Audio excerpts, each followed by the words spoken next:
Here's the countdown in 7, 6, 5, 4.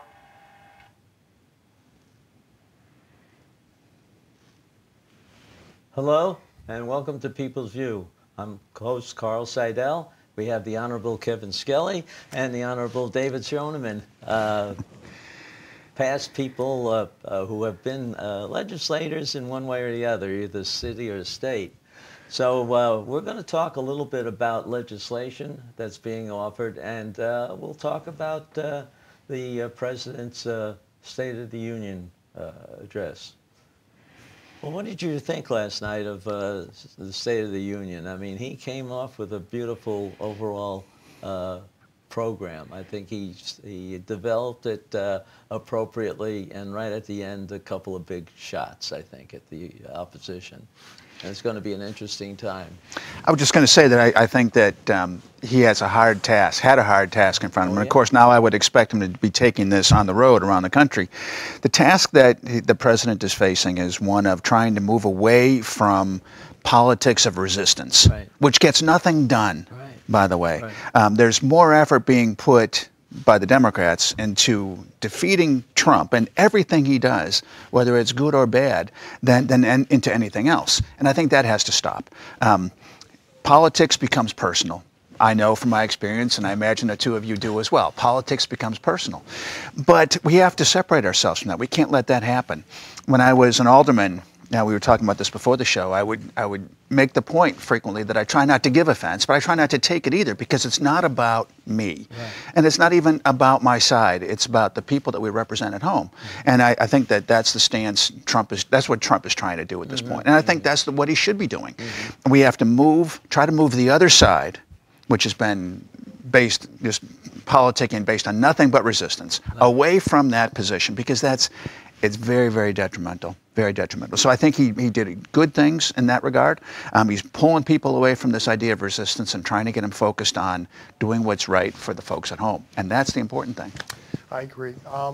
I thought that was the best speech he has ever given. Mm-hmm. And to me, he truly sounded presidential. Mm-hmm. And he was trying to be a uniter and reminding people that there is a common good and that we can't get caught up in the politics of divisiveness and resistance and, for want of a better term, never Trumpism. Right. To put the good of the people first. I really thought that was a consistent theme that he hit on throughout his speech. And I'm hoping that people will listen.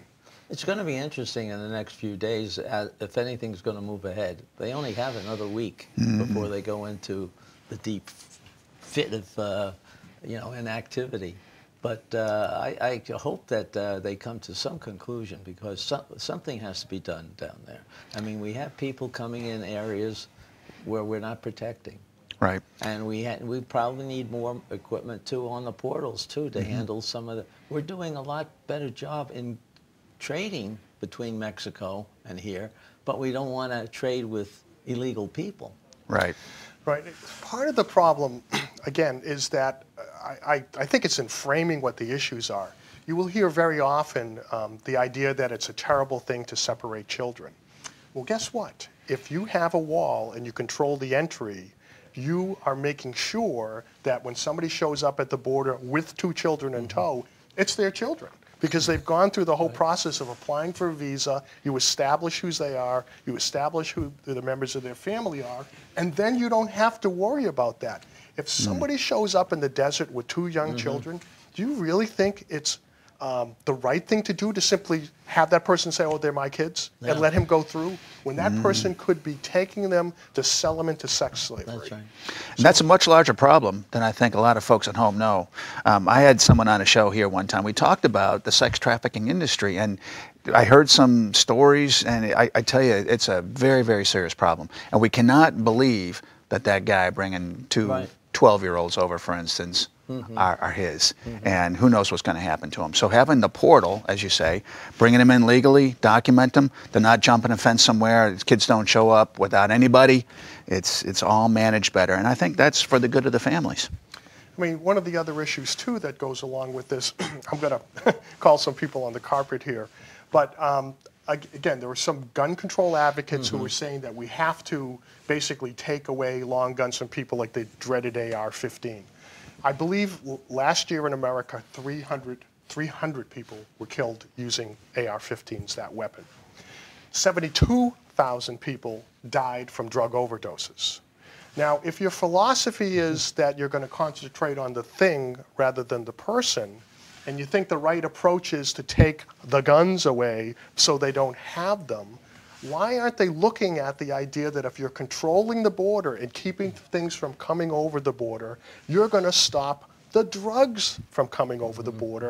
And if taking the guns will save 300, stopping the drugs will save 70,000, why is there such resistance to putting that wall up?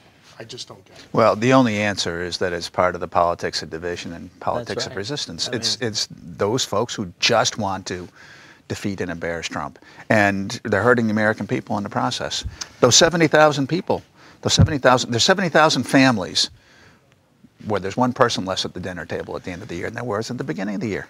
Yeah. That's a real crisis. That's a real crisis. Well, and if that could be prevented, we got to take those steps. I agree with you. One of the things, again, I think Trump did some very, very, I will say, masterful things. And one of them was he brought a family, you know, a daughter, a granddaughter, to there, whose parents were murdered in their homes by an illegal alien. And it's so, the numbers of times that that's happening is so large, people start, it gets lost in terms of what's happening. You know, Joseph Stalin said, one death is a tragedy, a million deaths are a statistic. Yeah. And I think he got the idea that when the numbers start getting big, you forget that that is one person in that family who's taken away 2,000 times, 2,000 families who've been ruined by this terrible thing.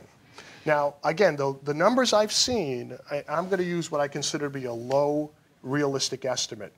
We are losing 2,000 Americans a year who are being murdered by illegal aliens. To put that in perspective, on 9/11 and that horrific attack on the Twin Towers, we lost 3,000 people that day. If you extrapolate out that 2,000 a year since then, we've lost 38,000 Americans murdered by illegal aliens. Why is this not a national crisis or recognized as one? Right. I don't understand. I think the media has to take some blame too. They don't keep that information active, I guess is the best word, because they can bring these things up themselves. They can you know, compare what he said last night to some of the things that they have reported on, but they don't. Right, and they aren't going to, because I think that's their agenda too. Well, it's trying to put something else in a way, distract the people. I mean, this noise on Virginia, the governor of Virginia and everything, they're picking up the fact that he used some blackface, but they ignored the fact that he was promoting infanticide. Right. And, you know, having abortions at the third trimester, or even after the baby is born. Yeah. How can they promote? They just ignore that part. They ignore it. And I think that what he did in his photograph, or he didn't do in his photograph 35 years ago, you know, I'm not a perfect person. Certainly no one in this world is, and nobody in politics is. I have been forgiven a lot. I can forgive that guy what happened 35 years ago. Because there has to be some allowance for maturity, for this process that we go through from infancy to old age, where every day we're a little bit different and hopefully a little bit better than we were before. So what happened 35 years ago, I don't want people to know what I did 35 years ago, right? But I can forgive that, because that was a long time ago. And if he had a similar position on abortion 35 years ago that was today different, I would say, well, he's learned something. But what he did 35 years ago in that picture is ancient history. What he's talking about in terms of murdering babies is right now, today, right now. And that's unexcusable. I could not agree with you more. I mean, and it's horrific. Yeah. Well, what he's proposing to do is horrific, and it's horrific that America is not standing up and crying out, this is unacceptable. Right. I'm hoping, again, if I Yeah. understand the country I love and the people in it who I love to be who they are, why is there not a hue and cry saying no more? And I must say, again, I think the president last night came out and called him on the carpet about this. I've never heard a president speak more forcefully for the issue of pro-life and the respect and tolerance that has to be given to human beings. Right. I mean, it's funny. I will say that the civil rights issue of our generation is not whether men should be let into women's bathrooms. Right. The civil rights issue of our generation is, when do we recognize the inalienable rights of a human being? Right. At what point do we do that? And from my perspective, it's long before birth. Long before birth. And I don't understand why they just don't talk about adoption too. I mean, so many people are looking to adopt They babies are. because they can't physically have one for one reason or another. And that's, they should be promoting that, making that easier for the people to adopt, because you have to go through a very expensive process. Yeah, it's very, very costly to adopt. And I know couples, as you say, who have been struggling and unable to have children, and now they begin to look at adoption, and it's very costly. And I think that some of these kids could have good homes. Definitely, definitely. By the way, I think we should call out the fact for those folks out there who don't realize it, that people were horrified that New York made it illegal to murder a child right up to the moment of birth. Right. That's the way it is in New Hampshire right now today. Yeah. And I have to tell you, to me, that is the biggest single stain on our state, the state that I love so much. We're You don't never hear going to be about that right. at all. It's never going to get right until we do something about that. And I'm still waiting. And I just don't. We came so close in that last session. Yeah. We came within 4 votes of turning this over and having post-viability abortion ban. And we didn't. We missed it by 4 votes. It's never going to happen now with Democrat control of the House and Senate. There's going to be another 2 years of it being legal to kill a child in New Hampshire right up to the moment of birth.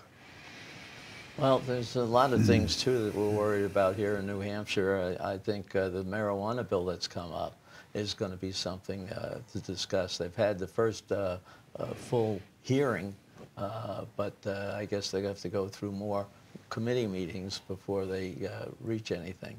I served on the Marijuana Commission, and we went through over a whole year of interviewing people and interviewing the different states that have legalized it. That is they hurried into it, and they're looking at it, and they're glad that we looked into it before we made it legal. And while I still think legalizing it isn't a good idea, if they do put it in, they have to have such a backup support area, because you have to go through, if you're growing it, you have to go to the Department of Agriculture. Okay, they have to have some say. If you're using it as a dosage form, you have to have some kind of standard way of measuring this, and that means the Department of Health and Human Services has to have a group for their. How do you enforce it? So the state police have no idea how we're going to tell, who's on it, who's high, and who's not. They're going to have to guess just by some physical thing that they can't do. And you got to go through almost every department in the administration has to get involved with this. Based on your previous experience being on that committee and listening to what other states had to say, what is the overall feeling, would you say, from these other states? Has it been a success, or has it been a net? I got the feeling they didn't say one way or another. They didn't promote or say that it was terrible. They did say that it was a lot more complicated than they thought it would be in the beginning. Was the rationale for them doing it in the beginning, would you say, revenue generation? And is that our rationale? A lot of them were taken by the revenue that was coming in. First of all, the revenue is not as high if you take the sum of what it costs to support that activity. 2, they never realized how much marketing came into play. Okay, now they got all sorts of things that, to promote the use of this stuff. Oh, this is 10 times better. You'll get to, it's all the funny names that they have on it just to get people in taking it. And how many ways they can serve it. You can make all sorts of goodies out of it. Cakes, candies, what have you. Vapors, they'll do everything. But right now, they have a problem with determining who's driving under the influence. Okay. Well, that would be tough. Yeah, like, we don't have a smokealyzer or something. No, but there's about a half dozen companies that are looking into that because they know there'll be a big market to have some kind of a way of determining whether they're under the influence. But the influence is actually, some of the ways of detecting it, marijuana stays with you for a while. So you might do it, 3 days ago, and you're driving now. So they got a problem. Are they still, woozy on it, or are they better, adequate, capable of driving properly?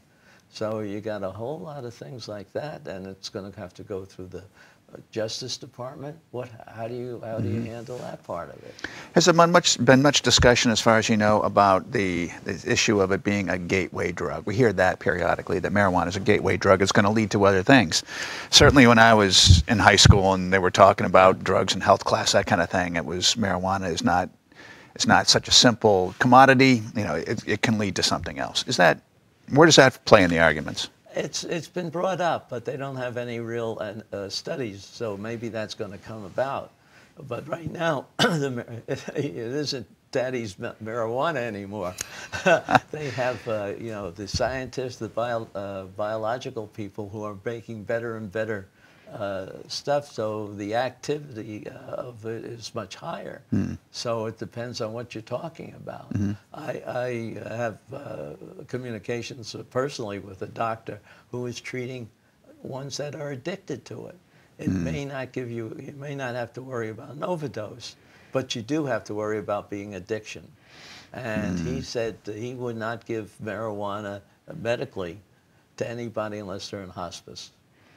I see. That's how serious it is, how quickly you can become addicted to it.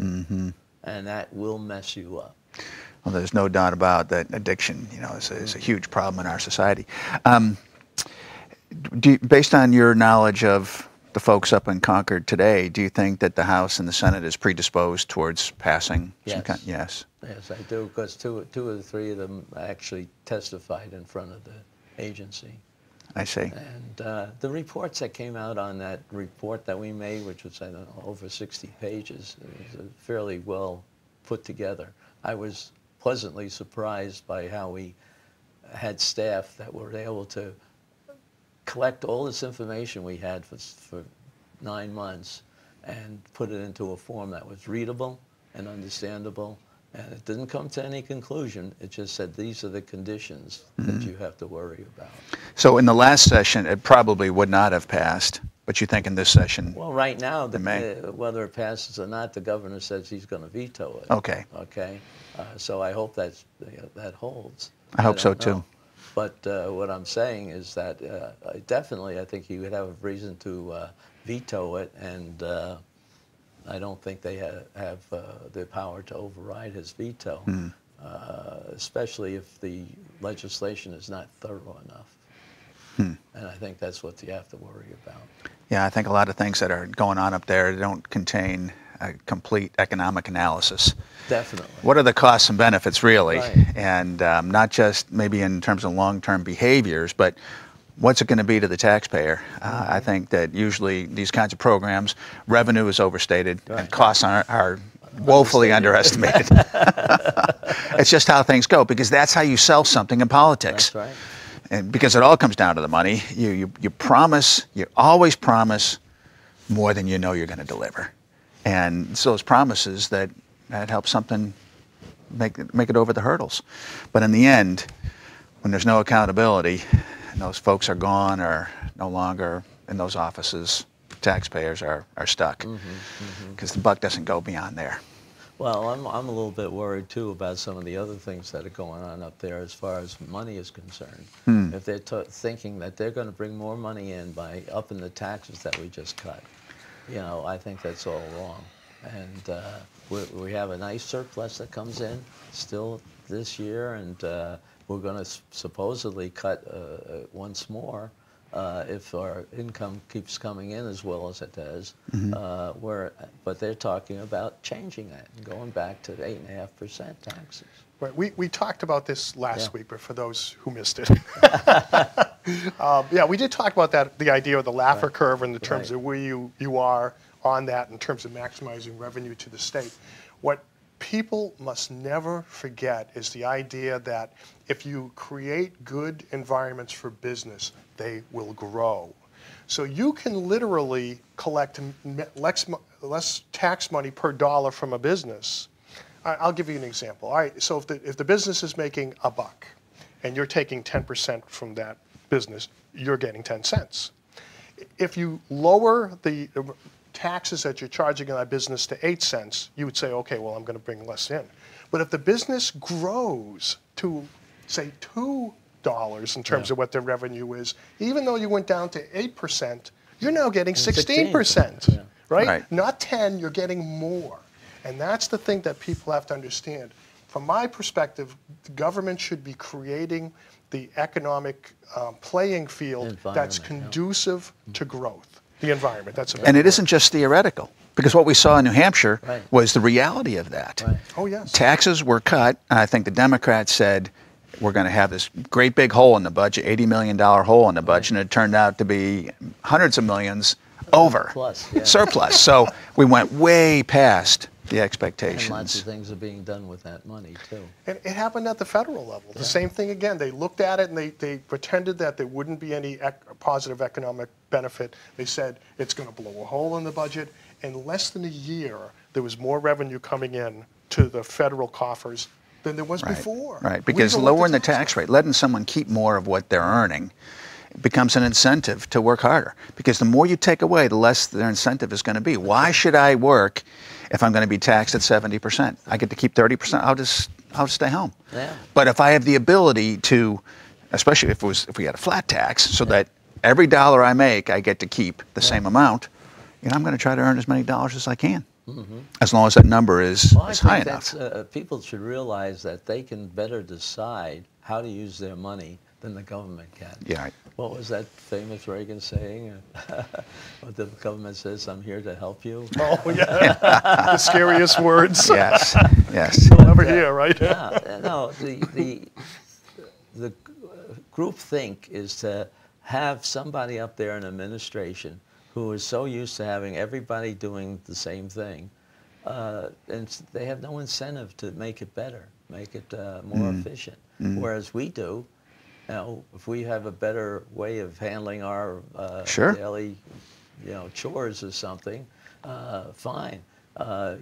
Same thing goes with businesses. Businesses operate on a profit. So they're always looking how to get rid of mistakes, how to make sure that they're getting more money for the money they're putting in. And where does that extra money go? It goes to dividends for shareholders. It goes to research and development. It goes to opening a new office or a new storefront somewhere. And ultimately, that all means jobs. So businesses want they want that. They want to have that growth. And if we can lower taxes to create that incentive, I think that we're all going to benefit from that. Well, one of the other things that they're trying to do up there is to raise the minimum wage. And I think we might have talked a little bit, well, again, we'll just assume folks didn't see last week, and we could talk about it. But it was funny, when I published that editorial, I had some people pushing back on me and saying, well, what about, these people need to get a fair wage for their job. And I said, who is to decide what fair is? Should we allow the free market to decide what the value of that job is? Or are you going to decide to tell a business that's what you're going to pay this person? And I thought about it a lot, like what's a pithy way to say this so people can get this? I'm going to give it a shot here. If you increase the cost of a job to a business without increasing the value of that job for the business, the job will disappear. That's and we're seeing absolutely that true. over and over again. It's happening in New York City right now. They raised the minimum wage. All of the people who are working in the restaurant business or people who are working part-time are having their hours cut. So tell me, have you done that person a favor? Yeah. When you say, well, if you were working, you'd make $15 an hour, but now you're not working. I mean, Right. I know there's a lot of well-meaning people out there who are trying to do the right thing. I just don't think that we have, and I wish people would understand, do we have, or the individual have the wisdom All right. to decide how the whole system is supposed to operate? Or should we just allow things to play out? Here in New Hampshire, we can't find enough people for the jobs we have. Guess what that does to the floor of the wages? They go up because you have to compete with other people for the scarce resources that are available in terms of the number of workers. It does work. Stop messing with it. You just used a word there that I think is really key to understanding of economics, and that's scarcity. Right. Scarcity is one of the foundations and the principles of economic theory. We live in a universe where there is a limit to all of our resources. I don't care if you're Bill Gates. You don't have all the money in the world. Even if you had all the money, it's still not more. There's always a limit. We have limitations on energy availability, on capital. We have limitations on the time that we have, either in the course of a day or in the course of a week or in the course of our lifetimes. Everything that exists here is limited. And because of that, if we want to get something else, we trade something that is limited for something else that is limited. And we, as our own individual, we make those determinations wiser than someone else Well, would. it's a group thing. It's a group, right. Yeah, they want everybody to see that this is, they dwell on the extremes, I think.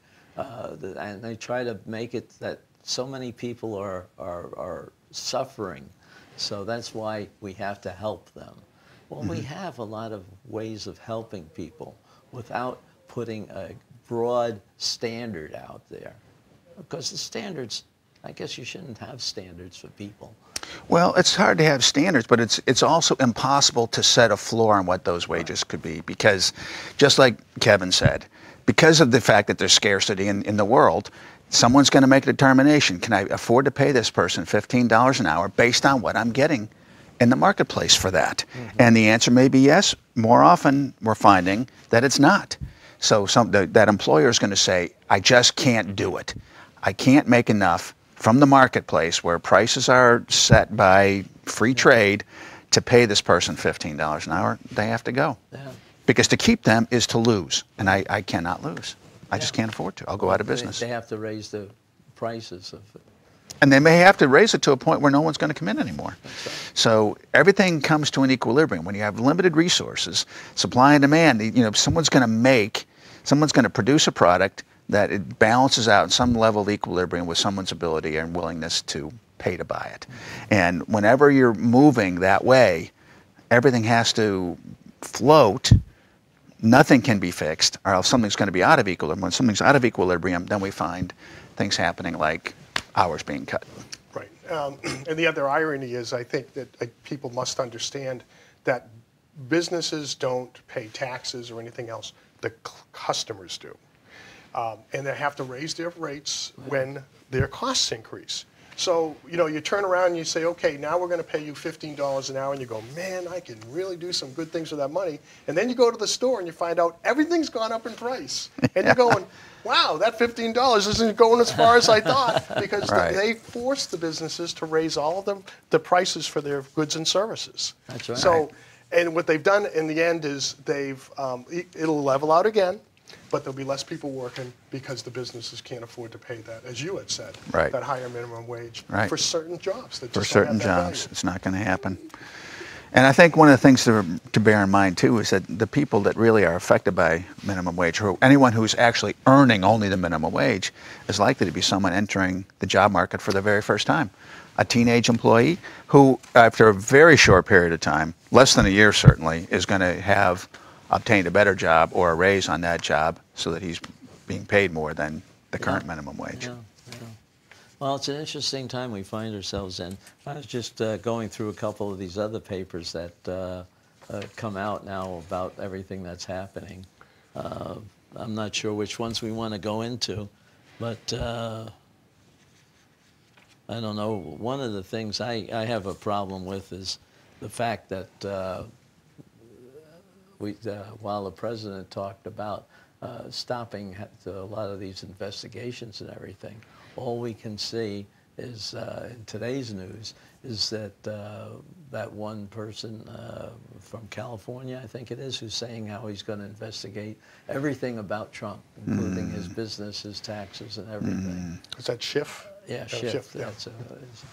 And I think his eyes are almost glistened in the shots that they have on TV about him just licking his chops about that. But I don't see anything about the Clinton investigation. Here we had ties into two large involvements with Russia on the uranium problem and on the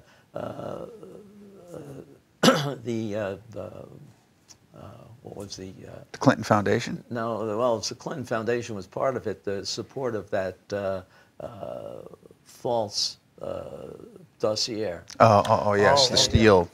They paid for that.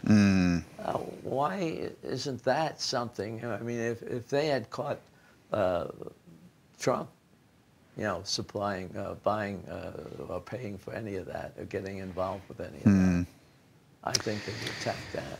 Yeah, I think that why is that not being heard? I read a commentary not too long ago that said that the media is putting out what people want to hear.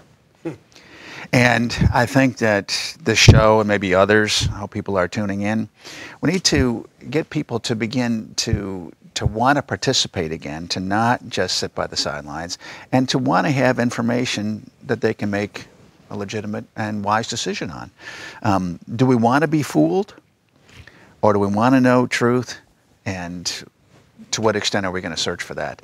But if people are tuning in, I know that fewer people are tuning in CNN than maybe used to, but if people are going to watch that, then CNN is going to produce it.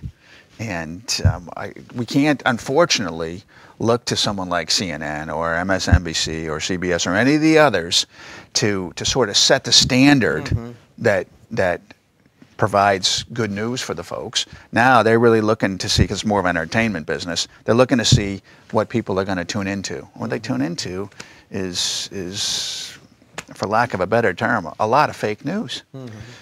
Well, it is an interesting thing. Are they showing what people want to see, or are they deciding what people will see? And I think so much of that is really what's happening here. I mean, there's two ways to lie to somebody, right? You can either tell them a lie straight out, or you cannot tell them the truth in terms of what's really happening and what's going on. And it's an awful thing, because I think it's so important to having a healthy republic to have a free press, where we don't have any kind of controls on them. They're free to do those things. But at the same time, if that press has chosen a side and seems to want to just push an agenda while pretending that they're fair and unbiased at the same time, it can do terrible damage. From my perspective, again, if you want to use the analogy, it's like having a football game and some members of the other team put on the striped jerseys of the referees and said, we're going to referee this game, but they're still playing for one team. I mean, how can you win? How could you win if you're that other team?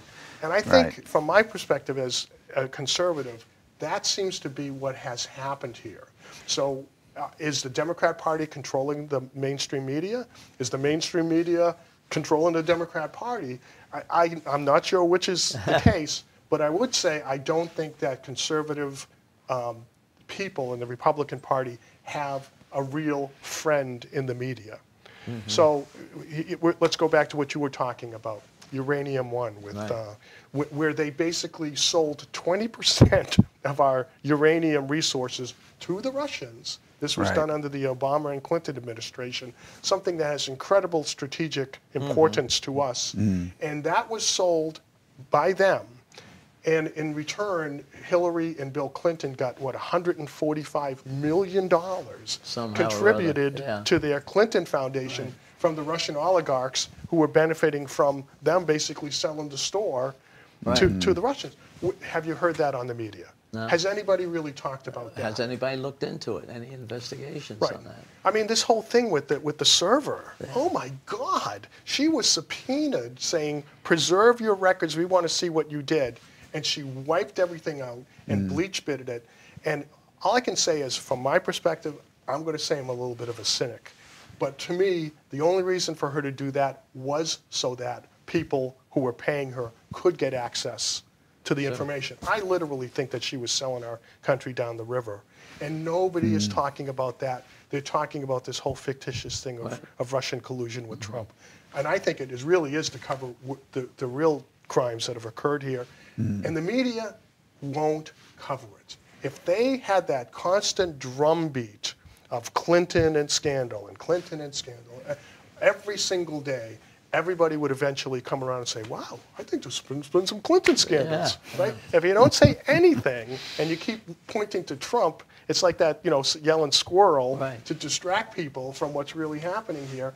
And I think folks who, you do a little bit of independent research and you're looking around, you're just saying, what is going on here? Why isn't anybody talking about this? Kind of wonder about that. I don't know. I just hope something is being done about that. I have one other issue here that I thought I'd bring up while we have a few minutes left, is the school choice.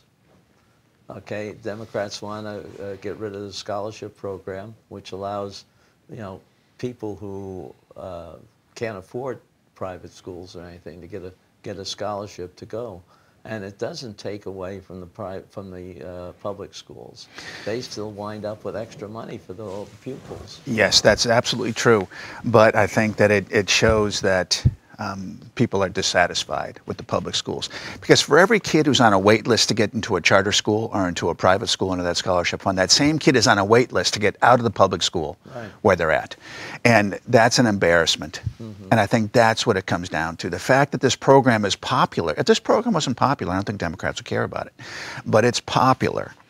And because it's popular and it's helped hundreds of kids across the state, it's an embarrassment to the public schools because these kids go to some other school with a scholarship to a school that costs less and produces better results. And I think that's very, very hard on the public school system because the public school system, it seems to me, as an observer, been an alderman for the 4 years, and now with Isaac, I'm growing up and going to be facing school choices sometime soon. It seems to me that they're much more interested in preserving their system, keeping the money tap open so the money keeps on flowing. That's the most important thing, more important than the child's education. And I think that's just unconscionable. So for Democrats to be trying to take that away, I think what they're really trying to do, they're trying to maintain control, they want to maintain the money, and they want to avoid the embarrassment of the failures that occur for so many kids in public schools. Not every kid. We have a lot of AP students in Nashua. A lot of kids do well. But the majority, which is the ones that bring our test scores down, don't do that well. So Nashua Public School District is ranked in the bottom third of the state. Some of our elementary schools are the very, very bottom in the state. Maybe they're one up from the bottom. Just poor. When I was an alderman, some of our fellow aldermen on the board would say, we have to fund the schools because people are going to move to a town because the first question they ask is, how are the schools? Well, they're going to come to Nashua when they find out that we're in the bottom third of the state? Is that a draw? I don't think it's a draw. I think that it's true that schools should be a draw, but we don't need to spend the kind of money that we're spending in order to gain success. And that's what these programs like the Scholarship Fund do. They help these kids go and get a better education and have a better life. And really, it helps the state overall because we wind up with the more educated populace. And that's always good. I was going to have to say, well, we have two charter schools with honors. Just recently, there were 4 kids from the arts and science group that got national scholarships. That's great. And they don't hear anything about the rest of the high school. And well, you don't. The Academy for Science and Design is one of the top 50 schools in the entire country. It's the #1 school, usually. Sometimes I think there's another public high school in Bedford. Charter schools, of course, are are public schools. Right. They're funded by taxpayer dollars, Right. not from the cities. If we were to send all of our kids, expand the charter school program, send all of the kids to charter schools, and we wouldn't have to fund the local schools, Right. that's $100 million a year. Now, that's extreme. That's not going to happen. But there's $100 million out of the Nashua budget, Right. not even counting the state money, $100 million out of the Nashua budget, Nashua-only taxpayers, to fund these schools, whereas the kids are going to the charter schools. Right. There's no local funding for those. So if we stick all our kids, put them all over there, now we could save the $100 million. That'd be a pretty good deal. It won't happen because of politics and a lot of other reasons. But You're we gonna spend see an more of awful it. lot of money. We're going to be pushing on that if we still have the poor marks in the public schools.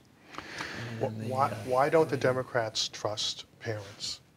Why don't they trust them to make the best decision for their own children? Again, that comes. It's not about the kids, though. When they stand up and say it's about the children, it's not. That's part of the package of lies, I think, that we're being fed. It's not about the kids. When I would hear people come in to advocate for the schools, standing at the microphone in the automatic chamber or at budget time talking about, this union contract or whatever, it's not about the kids. They say it's about the kids, but it's not. It's about the money. And it's about the money in someone's pocket in their paycheck when they go home. That's what it's about. And they'll put up the smoke screen of saying we can decide better than the parents can. But it's a smoke screen. As long as the people somehow accept it, put up with it, then that's what's going to happen. I heard a comment that came out of a private meeting in City Hall. I'm not going to say who the participants were. I was not there. But the comment from someone, I think, whose identity would be a shock to the folks who are listening, said, well, let's see what we can get away with. Yeah. When it comes to taxes. Sure. Let's see what we can get away with. And I think that in the end, those who advocate things like this know that they're not telling the truth. Right. They know that they're putting out smoke screens. But the attitude in the back of their mind is, well, let's see what we can get away with. If no one complains, let's just keep doing it. You see some articles in the newspaper about the Board of Education and the problems that they have, but now that it's almost completely Democrats, they're just letting the superintendent run the board instead of the board controlling the superintendent. Yeah, I think it's probably been that way for a long time in Nashua. But again, it's politics, and I think that the Board of Education should not abdicate to the superintendent. It shouldn't happen. Be in control. They should be in control, absolutely, positively. But it takes a lot of work. You can't show up at a meeting having read your packet 5 minutes before the meeting and then expect to be able to exercise control to make things better for the kids. Not going to happen. At least the superintendent would have shown up with a little more knowledge of what the things are. Maybe a lot of knowledge. I'm not, discounting that. But if someone shows up and doesn't really have knowledge and they're an elected board member, what can they really do? They're maybe on the side, in the back of their minds, they're really sort of happy that that guy over there is taking care of it. But that's not the way government's supposed to be. It's a job. I mean, there's not a lot of pay, as you guys know, in Concord. Well, that's true. But you have to be willing to do the work. Well, yeah, the Board of Education gets more than we get up in Concord. Of course, of course. That was one of my little inside jokes. I go to people and they ask me why you're running again. I'd say the money's too good to walk away from. $100 a year. I mean, right. These are volunteer jobs, but even though it's a volunteer job and there's not compensation, whether it's a stipend for the Board of Ed or even as an alderman, we got a decent stipend. It's a stipend. It's not a salary. It's not a job. And there's a lot of things that compete in our lives for this time. The work that we do, our family time, all this kind of stuff. But the person who's going to be in that seat has to be able and ready and willing and obligated to spend the time to do the work, because the Board of Ed really should be running the superintendent. Well, That's how you agree, get a better but, school system. The problem that right from the start, when the superintendent's the one that writes the agenda, Right. and he controls everything. He controls it. And he's well, let's say he's an astute manager in the way he controls the meeting. Sure. And he's convinced them that he's doing the right thing. Right. But you got to question what happens. You got to question why you're doing it that way, or why aren't you trying this or doing that? What are your options? That's what they're there for. They have to decide just like a business board of directors. Right. Okay. When you go into the board as the officers of the company, you're presenting some of the big projects, and you want to tell them why you want to do this. But they ask you hard questions. Mm-hmm. Why are you doing that? Mm-hmm. Have you heard about this way of doing those things and Mm-hmm. all that? And usually it's the guys that have a lot of experience on the board of directors. And I've had experience. Sometimes you get the wrong board of directors too, and sometimes I think we have that right now. Well, I think that one of the drivers in the example that you give is going to be profit and loss, because these are private companies, the illustration. And of course, the local school system is not a private company. Mm-hmm. It's a monopoly. And what I've learned, what I've observed, and it's just an observation, is that if you're in private industry and you want to get more money, because everyone wants more money, you want to get more money, you prove that you are more competitive. Right. You get a better product at a lower price, and you're helping people, and that's how you get more money. Mm-hmm. If you're in the public sector and you want to get more money, it sounds cynical, but you say, we missed the mark. We could hit the mark if we only had more money. Yeah. Yeah. And then next year you miss it again. Yeah. We could hit the mark if we only had more money. So there's no sense that this is what we've done. This is how much we've accomplished. This is how much money we've made. It's more a sense of this is where we failed, and we could succeed if only. Yeah. And that's a recipe for ever decreasing performance and ever increasing price. Whereas the competitive model is a recipe for ever increasing performance and ever reducing your price. Right. I guess the other thing too is where is the taxpayer at the table when these decisions are being made? Now, you may have a better sense of this than I do, but I'm assuming that the number of people who have children in school is in a minority in terms of the overall population. Yes, and shrinking. And shrinking. So and the enrollment is shrinking. Ever-increasing number of people who are in Nashua who have no children in school, or they've gone through and they're done, and yet everybody is saying to them, as you said, we need more, it didn't work, more money will help. And they're turning around and pointing to us, right. the folks who are like the homeowners and the taxpayers, saying, right. you got to pay more. You have to pay more. You have to pay more. Right. And who's sitting at the table saying, well, wait a second. I think we're going to pay less. And I want you to get better at what you're doing. Yeah. And that includes maybe, and if you can't do that, then give kids the choice to go to other schools where they are producing a better product at a lower price. And leave us alone. You can't have any more of our stuff. I have no objection to the regular public school system. I'm not advocating shutting them down by any means. But I think, because some kids are served well there, but there has to be choice. And the real issue that I have is when the advocates for public schools that are not performing well for the majority of kids want to take away the choice for folks who want to get a better education. That's the problem. If they allow the choice and encourage the choice, great. Let's choose. Yeah, yeah. Private school with the scholarship fund, or charter school, or regular public school, wherever the best education can be had, I think is great. But when they want to take that away, that's the problem. Maybe what we ought to do is ask how we can divide up our tax payment. That would be interesting if people paid separately for their schools. You could put this one in the pot, and we have a choice of who we want to support. Well, nice. That's an interesting point, because the way the education tax scholarship works is that a company that has a tax obligation, they can set aside some of their money for a scholarship. Not all of it. It's like a deduction, sort of. They can set aside and they can steer that money over there. And if I, as a homeowner, had the same choice, I'd be delighted. I'd be happy to fund a scholarship. That's what we ought to see if we can get somebody up there in Concord to put that into law. Well, I'd love to see like a user fee where for the time that you have your children in school, you actually pay more money.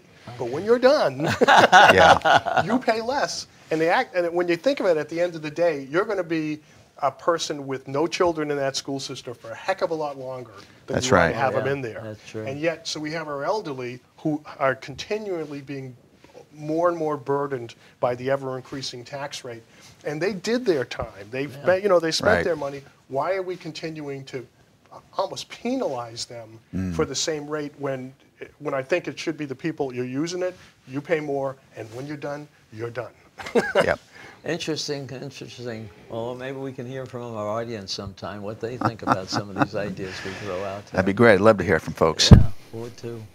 But we're running out of time, so we're going to have to hold off and come back. We'll be doing this every week, and we have a lot of feed that we get from Concord. We'll see what we talk about next time. Okay. Okay? Thank you very much. Sounds great. Thanks, Carl.